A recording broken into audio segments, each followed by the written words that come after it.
Mashhur fransuz yozuvchilaridan biri Stendalning Qizil va qora romani 1830-yilda yozilgan bo'lib, asarda fransuz jamiyati hayotini haqqoniy va tanqidiy ruhda aks ettiradi. Asar voqealari 19-asr boshlaridagi Fransiya Burbonlari hukmronligi davrini o'z ichiga oladi. Bu davrda jamiyatda tabaqalanish kuchli bo'lib, insonning kelib chiqishi uning taqdirini belgilab qo'yar edi. Muallif jamiyatdagi ikkiyuzlamachilik, mansabparastlik va soxta axloqni fosh qiladi. Shu bilan birga inson qalbidagi orzu, muhabbat va g'urur tuyg'ularini chuqur psixologik tahlil qiladi. Julen roman markazidagi murakkab va ziddiyatli qahramon. U aqlli, iste'dodli, xotirasi kuchli yigit. Lotin tilini biladi, kitob o'qishni yaxshi ko'radi. Uning orzusi jamiyatda yuqori martabaga erishish.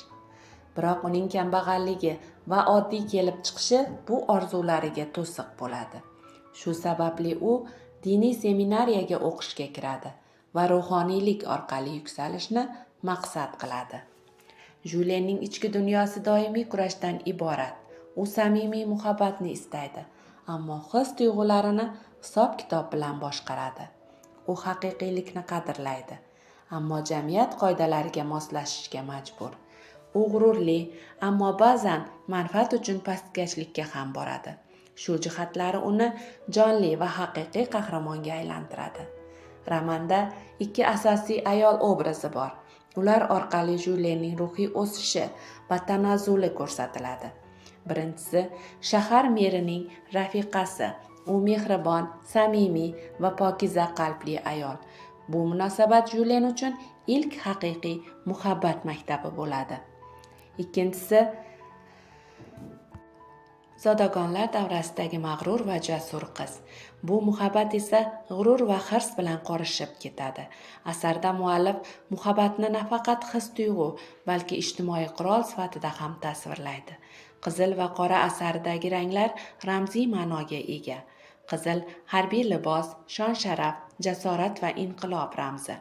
Qora ruhoniylik, din, itoat va jamiyat qoidalari ramzidir. Bu ikki rang Julen hayotidagi ikki yo'lni ifodalaydi.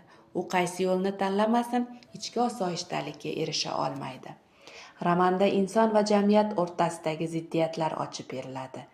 Jamiyat insonni qolipga solmoqchi bo'ladi, ammo shaxs o'z orzulari uchun ushbu qolipni buzishga intiladi. Asarda muallif inson baxtni mansabdan topadimi yoki muhabbat va samimiyatdanmi? Orzu uchun qanday qurbonliklar qilish mumkin degan savollarga javob topadi. Julen taqdiri orqali muallif hirs va g'ururning insonni halokatga olib borish mumkinligini ko'rsatadi.